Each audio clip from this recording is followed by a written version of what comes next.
Nasusulat, ang tao'y hindi lamang sa tinapay nabubuhay, kundi sa bawat salitang nagmumula sa bibig ng Elohim. Good morning po sa ating lahat. Magandang umaga sa mga kapatiran dito sa Cebu, sa Panay, at maging sa ating mga kasamahan sa ibang bansa. Magandang umaga po sa inyong lahat at maging sa tagapanood po at taga-subaybay ng ating programa na Daily Bread. Magandang umaga po sa inyo. Nandito na po tayo sa Numbers chapter 10. Ito po ang nasusulat. Numbers chapter 10, verse 1. Sinabi ni Yahweh kay Moses, magpagawa ka ng 2 trompetang yari sa pinipit na pilak. Gamitin mo ang mga ito pagtawag ng pagpupulong ng taong bayan o kailangan nang magpatuloy sa paglalakbay ang buong Israel. Kapag inihipan ng sabay, ang buong Israel ay magtitipon sa harap ng tuldang tipanan. Kapag isa ang ihihipan, ang mga pinuno, ang bawat angkan, ang haharap sa iyo. Pag-ihip ng unang mudyat, lalakad ang mga liping nagkampo sa gawing silangan. Sa ikalawang ihip, lalakad naman ang mga nakakampi sa gawing timog. Kapag dapat tipunin ang kapulungan, hihipan mo ng matagal ang trompeta. Ang ihip ng mga trompeta ay ang mga anak ni Aaron. Sundin ninyo ang tuntuning ito sa habang panahon. Okay. Ito po ang tungkol sa pilak na trompeta. So sa ating nababasa ngayon at sa ating napag-alam na itong trompeta na pilak ay pinagawa para sa mga angkan ni Aaron. Dahil nung unang panahon, balikan po natin, wala pang ang social media, wala pang ang mga group chat, wala pang Facebook. Kaya ang communication o yung sinadya talaga ng Elohim, yung Elohim ang nagplano o nag-guide sa kanila kung ano ang dapat gawin para sa kaayusan ng lahat. Dahil mahirap na magsigaw-sigawan lang yung tao na hali kayo, start na ang ating pupulong. Hindi basta-basta kasi milyon yun. Milyon. Dahil may ibang mga na noong unang panahon daw, yung may taong sumasakay ng kabayo tapos siya umiikot. Yung unang mga tinatawag nating pagbabalita ba? Ganoon daw yung unang mga panahon sa pagbabalita. Pero dito ating nakikita na sa kaparaanan ng Elohim ay perpekto o talagang kaayusan ang lahat dahil lahat ng tinig ng trumpeta, na pilak ng trumpeta na ipinapatunog ng mga Levita ay may kahulugan. So iba yung kahulugan na sa paglalakbay, iba yung tunog sa may gagawing pagtitipon. At kung ang silangan naman yung maglalakbay, may ibang tunog naman ang trumpeta at yun ang ihihipan nila. So sa ating dito, yung kanilang paglalakbay o ang kanilang mga lahat ng kaparaanan kung paano ang Israel na buo o paano ang Israel na gumagawa sa kanilang mga katungkulan ay lahat ay kalooban ng Elohim. Kaya kung papansinin natin at marating natin sa ating pag-aaral dito sa Torah, yung si Balaam, naalala natin yung si Balaam na nung nakita niya ang Israel, nung siya ay nasa bundok at nakita niya ang paglalakbay ng Israel, na sana ay kanya itong i-curse ba, isusumpa sana dahil binayaran siya ni Balak.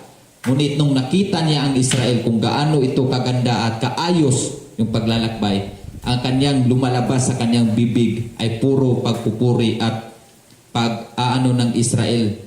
Pagdalangin ba na walang katulad ang Israel. Iba ang Elohim ng Israel kaya hindi mo gawing sumpain. Dahil lahat ng mga kampo-kampo ng Israel, ang Levites from the other tribes, ay nakikita na para kaayusan talaga at napakaganda at hindi mo pwedeng masasabi mong perpekto ba dahil ang Elohim ang nagdisenyo. Continue tayo.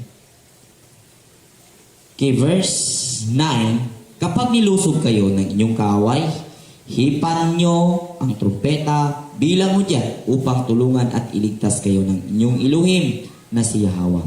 Amen. Sa inyong So, ang pag-ihi pala ng trompeta din sa nung kanilang mga isa din ito na palatandaan na may kaaway at gusto silang magpatulong sa Elohim, hihipa nila upang sila ay iligtas ng Elohim at maalala sila ng Elohim. So, yung trompeta pala, hindi pala ito disenyo lang o simple lang na na patawag ng tao. Ito din ay ginagamit pala sa lahat ng mga masasabi nating sa gawain ng Elohim at sa mga lahat ng gawain ng mga tao. Dahil itong trumpeta ginagamit sa digmaan at ito ay nagpapatulong sila sa Elohim. Kaya marami po tayong nababasa dito sa kasaysayan sa mga hari at sa mga propeta na sila ay may mga dalang mga trumpeta during sa kanilang mga digmaan dahil ito ay inuutos ng Elohim. Okay? case, sa inyong pagdiriwang tulad ng pista ng bagong buwan at iba pang kapistahan, ipan din ninyo ang trumpeta habang inihahain ang handog na susunugin at handog pang kapayapaan. Sa gayon, alalahanin ko kayo at tutulungan. Ako si Yahweh ang inyong Elohim. Amen. So, tungkol po sa mga pagdiriwang sa ating mga kapistahan, tulad ng bagong taon, ang trumpeta ay hihihipan. So, sa pag-alala. So, sa lahat ng mga araw ng mga pagdiriwang ng Elohim, nakatunog talaga yung trumpeta. So, hindi talaga ng mga Israel ba, na hindi talaga makalimutan nila yung mga batas ng Elohim. Dahil palaging nagpaalala ang lahat ng gawain, kahit sa mga normal na gawain nila, nagpaalala na ang lahat ng kanilang ginagawa ay kalooban ng Elohim. Kaya masasabi natin talagang napakaswerte ng angkan ni Israel na wala talagang katulad sa ibang mga bansa dahil ang kanilang giya o kanilang guide mismo talaga ang Elohim at direct yung kaniyang mga instruction na ibinigay ni Moises. Kaya kung sundin ng mga Israelita lahat ng instruction ng Elohim na ibinigay dito, pagpapala lahat ang matatanggap. At kabaliktaran naman kung kanilang suwayin, sumpa naman dahil ginawa ng Elohim itong lahat ng kanyang kaparaanan, lahat ng nakasulat dito dahil sa kanyang pag-ibig at habag sa Israel. Dahil upang malayo sila sa kapahamakan. Yan po ang napakagandang matutunan natin sa Torah. Yan ang ng Torah ba na ibinigay ng Elohim para sa atin upang tayo ay malayo sa kapahamakan at upang hindi tayo mabalik sa mga pagkakasala. Okay, verse 11. Nang dalawampu araw ng ikalawang buwan, ng ikalawang taon mula nang umalis sila sa Egypto, ang ulap ay pumaitaas mula sa ibabaw ng tabernakulo. Dahil dito nagpapatuloy sa paglakbay ang mga Israelita hanggang ang ulap ay tumigil sa ilang ng Paran. Ito ang una nilang paglalakbay, mula nang ibigay ni Yahweh kay Moses ang mga tuntunin ukol dito.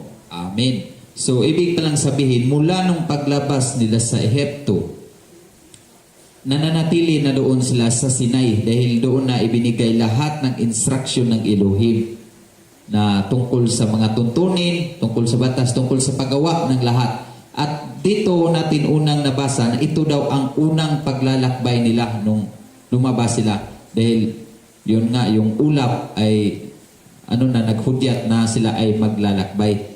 So, unang pagkakataon na maglalakbay sila na may dala na silang tabernakulo o yung mga tent, yung may mga duty na, yung Levites. Kompleto na. So, na sila yung mga pagsamba nila ba? Yung mga kagamitan nila sa pagsamba.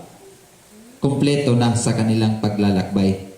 So, hindi pala talaga na diretso yung paglalakbay nila. Mas natagalan talaga sila doon sa Sinai dahil doon ginawa lahat ng mga kagamitan at lahat ng instruction ng Elohim tungkol sa mga kautusan. Okay. Nauuna ang pangkat sa ilalim ng watawat ni Juda ayon sa kanilang lipi at sa pamumuno ni Naason na anak ni Aminadab. Si Nathaniel naman na anak ni Zuar ang pinuno ng lipi ni Isakar at si Eliab na anak ni Hilon ang nangunguna sa lipi ni Zebulon. Kapag nakalakas na at naihanda na sa pag-alis ang tabernakulo, susunod ang mga anak ni Gerson at ni Merari na siyang nagpapasan ng mga binaklas na tabernakulo. Amen. So, sa kanilang paglalakbay, ang Huda pala ay nauuna. So, yung mga tinatawag dito na mga pari o yung mga libita ay nasa mga ika-4 na pangkat. Dahil mayroon pa dito sa lipi ni Zakar at sa lipi nila ni Zebulon. So, ibig sabihin ika-4 na pangkat na yung mga Levites dahil sila yung nagbubuhat ng mga karga. Dahil kapag may kalaban, syempre, wala namang dalang espada itong mga Levites. Kaya nasa gitna talaga sila at nauuna itong mga Juda dahil ang Juda ay siya ang pinakamaraming tribo. Angkan. So, may watawat pong sinasabi dito na kani-kanilang watawat sa bawat lipi. Ibig sabihin, may sila, o may palatandaan ang bawat isang lipi na ito ay kanilang watawat. So, dahil may mga mga komentary ngayon na lumalabas na isa lang daw ang watawat at yun ay gumagawa. Yung modern Israel nga, yung sinasabi nila, yung Star of David, yun ang watawat. Yung iba gumagawa din na may watawat daw na yung nakalagay ay yung menorah. So, hindi po natin wala po tayong talagang na nababasa kung ano talaga yung hugis o ano talaga yung disenyo o ma-picture out natin yung kanilang watawat. Basta sinabi lang dito na bawat lipi ng Israel ay may watawat palatandaan sa kanilang mga tribo. King. Verse 18, kasunod ang pangkat ni Reuben ayon sa kanya-kanyang angkan na pinangungunahan ni Elisor na anak ni Sideor. Ang lipi naman ni Simeon ay pinangungunahan ni Silomuel na anak ni Sorsiday at ni Eliasap na anak ni Deuel naman sa lipi ni Gad. Kasunod sa pangkat ni Reuben, ang mga Levita mula sa angkan ni Kuhat dala ang sagradong bagay pagdating nila sa susunod na pagkakampuhan, muli nila itatayo ang tabernakulo. Amen. So, sa ikatlong pangkat naman, galing kanina, 3 pangkat bago yung mga Levites na nagdala ng mga kagamitan. So, may 3 pangkat din bago pa itong mga mga priest. Mga pare na to, kuhanim. Mga kuhanim na ito, mga pare na sila naman yung magkagawa o sa altar. So, yun po ang nakatalaga dito na arrangement na ibinigay ng Elohim. At lahat ng arrangement na yun ay perfecto talaga na disenyo ng Elohim. Kaya hindi po pwedeng baguhin ni Moses o ni Aaron kahit may authority pa yan si Moses. Wala po siyang karapatan na baguhin o may ng opinion na mag-suggest ba na mas mabuti itong gawin, mas ipauuna natin itong mga Levites dahil mga praise sila, and then kasama lang Panginoon, siguro hindi sila papahamak. So hindi po, lahat po ng ito, lahat ng mga knowledge, wisdom na ibinigay po dito sa kaparaanan ng kanilang paglalakbay ay nagmumula sa Elohim at alam po natin perpekto po ito. Kaya hapsay o kaayusan.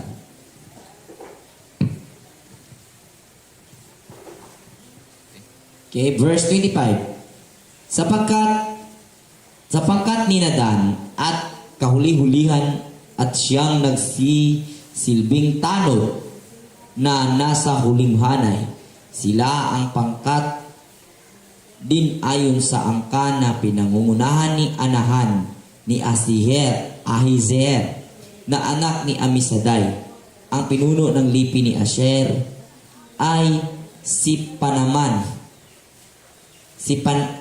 Pagiel na anak ni Okran, at pinuno naman ng lipi ni Neptali ay si Ahera na anak ni Inan. Ganito ang mga ayos ng buong Israel tuwing sila'y magpapatuloy sa paglalakbay.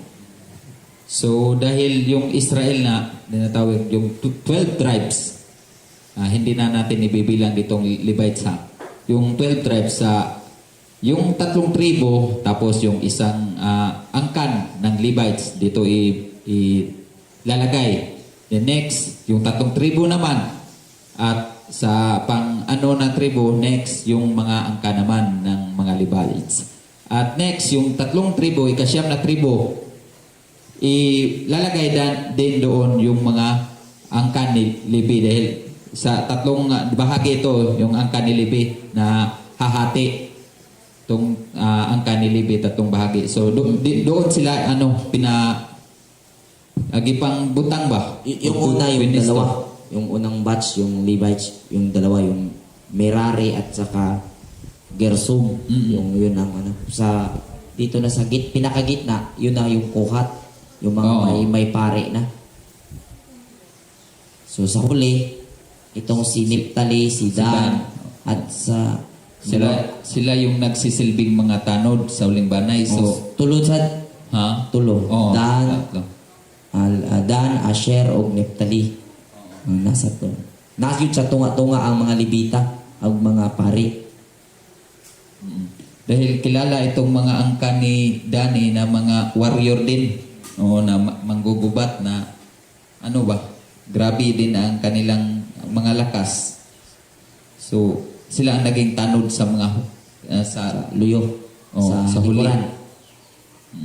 So verse 29, kinausap ni Moises si Hubab na anak ni Reuel na Midianeta, isang kamag-anak ng asawa ni Moises. Ang sinabi niya, sumama ka na sa amin patungo sa dakong ibinigay sa amin ni Yahweh, at bibigyan ka namin ng kasaganaang ipinangako niya sa amin. Hindi ako sasama sa inyo sapagkat nais kong bumalik sa aking mga kamag-anak, sagot niya. Sumama ka na sa amin sapagkat kabisado mo ang pasikot-sikot sa ilang. May turo mo sa amin kung saan kami maaaring magkampo. Pagdating natin doon, babahagian ka namin ng anumang pagpapalang ibigay sa amin ni Abayahawa, sabi ni Moses. At mula sa bundok ni Yahweh, naglakbay sila ng 3 araw. Ang kaba ng tipan ay iniuna sa kanila ng 3 araw para ihahanap nila ng lugar na magkakampuhan.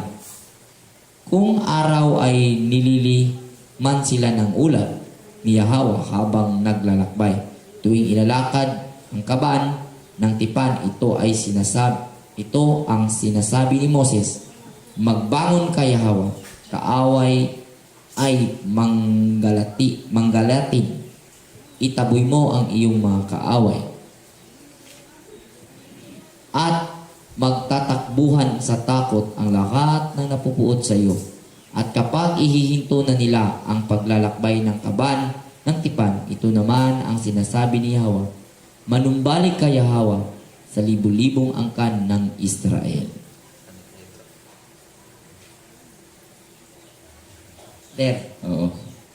So ito na po yung tungkol naman sa may nakasama silang Huabites na angkan sa mga Midyita na isang kamag-anak sa asawa ni Moses. So itong pong siya na naging din sa kanilang paglalakbay, naging isa din sa mga kagamitan na ginamit ng Elohim para sa paglalakbay ng buong angkan ng Israel, dahil siya ay mas may nakakaalam sa ilang.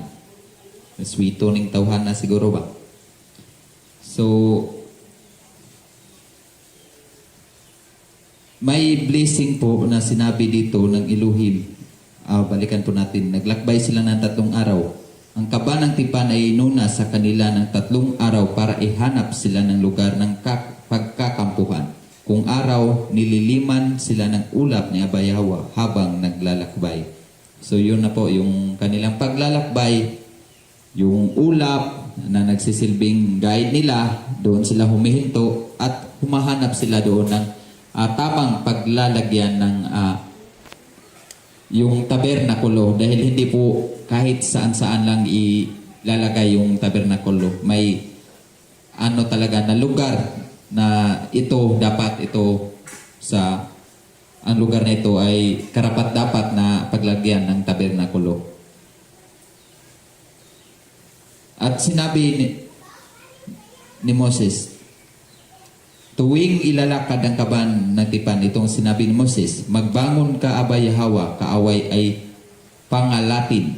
Itaboy mo ang iyong mga kaaway at magtatakbuhan sa takot ang lahat ng napupuot sa iyo. So ito po yung prayer po ni Moses during sa kanilang maglalakbay. Kapag maglalakbay na sila, siyempre, dahil sa ilang paglalakbay, hindi nila alam kung sino ang kanilang masasalubong. Hindi po nila pinagmamalaki ang kanilang sarili na sila ay marami na. Kaya sa pangunguna pa rin ng Elohim, kanyang sinabi na ang kanilang mga kaaway ay magtatakbuhan dahil ang Elohim po ang inaasahan ni Moses, hindi po ang kanilang sarili. At tuwing hihinto naman sila, sinasabi naman ni Moses, manumbalik ka, Abay Hawa, sa libu-libong angka ng Israel. So napakagandang blessing na binitawan o hiniling ni Moses tungkol sa mga angka ni Israel na ang Elohim ay manumbalik yung protection naman niya doon sa buong angka ng Israel habang sila ay tumitigil sa kanilang paglalakbay. At sa napapansin ko dito sa verse 29, itong si Hubab, base sa mga nababasa kong komentary, ito daw si Hubab, ito daw si Yetro, tatay ni asawa ni Moses. Dahil siya ay isang Midianita, tatay ito ni Moses daw, base sa mga komentary nating nababasa. At ito'y kinakausap ni Moses na magpapatulong siya sa journey ba, dahil alam niya na si Hubab ay sanay or kabisado niya ang ilang. Ngunit kung mapapansin natin dito ay tumanggi dahil gusto niyang bumalik dun sa kanyang kamag-anak. At kasi ang sabi din ni Moses na tumama ka na sa amin sapagkat kabisado mo ang pasikot-sikot sa ilang. Maituro mo sa amin kung saan kami maaaring magkampo. So, kung makikita natin, si Moses ba na sumama ka na para ikaw yung maging, sabi natin, guide kung saan kami magkampo dahil kabisado mo dito. So, hindi ito tinugon ni Abay Hawa sa akin na assessment ko dahil sumangguni na si Moses sa tao. Dahil sabi niya, kabisado mo lugar kung saan kami para alam namin kung ituturo mo kung saan kami magkampo, which is yung ulap, yun naman ang pinaka-guide. So hindi pumayag itong si Hubab dahil gusto niyang bumalik sa kanyang angkan ng mga Midianita. So ganun na po ang nangyari. Doon pa rin yung ulap na sumasama sa kanila at yung haliging apoy sa tuwing gabi na pumapatnubay sa kanilang paglalakbay. So, bawat pagdating, mayroong blessing. Mayroon itong sinasabi po ito ng mga Judaism sa tuwing ang Torah, yung Torah scroll, kinuha nila sa kanilang mesa tapos, pag ibabalik na yun, bibigkasin din nila to. Nasa program nila. So, napaano natin na dito pala to, naka-base pala yung nila. So, maganda ang naging pamamaraan talaga ng Elohim sa kanilang paglalakbay at ang lahat ng mga mga pamamalakad doon ay wala tayong makikita na sarili ni Moses. Lahat ay sa Elohim. Kaya pala nung nagmurmur yung mga Israelita, sabi niya, hindi ako ang pinag-anuhan ninyo. Sino ba ako para anuhan ninyo? Sa ginawa ninyo, ang Elohim ang nirereklamo ninyo. Dahil makikita natin ngayon sa naging sitwasyon, wala ni isang desisyon si Moses para sa paglalakbay. Ang lahat ay sa Elohim. So, kalooban ng Elohim, ang tanging nakikita natin na kanyang pinapasunod para sa kaayusan. Tama. So, sa ating nakikita dito, dahil ang Elohim, ang kanilang guide, may pagkakataon na nangyari sa mga Israel na minsan ay doon pa tumigil ang Elohim sa kung saan sinubok sila yung mga Israelita ba. Kaya walang tubig. Oh, yun, pero kaya sila ni Moses. So, sinabi ni Moses na hindi ako ang inanuhan ninyo, kundi ang Elohim. Dahil ang Elohim naman ang guide natin, Elohim ang nagpatigil sa atin dito. Tapos ako ang yung reklamuhan. So, ipinakita ng Elohim ba? Dahil sinabi ng Elohim, sinubok lang niya ang Israel. Pinakita ng Elohim sa paglalakbay nila na kailangan mangunguna palagi ang kanilang pananalig at pananampalataya sa Elohim. Dahil kahit pa maglakbay sila at makarating doon sa lugar ng walang-wala, kailangan pa rin silang manalig sa Elohim na ang Elohim ay provider. Hindi po siya Elohim lang na kundi lahat ay kaya niyang gawin. Kaya nasubok po doon at napatunayan na nga sila ay walang pananampalataya. Amen. So, dito po nagtatapos. Nawa po ito ay makapupulutan natin ng aral para sa ating araw-araw na pamumuhay. Salamat po ng marami sa mga nakapanood. Magandang umaga. Shalom Aleichem.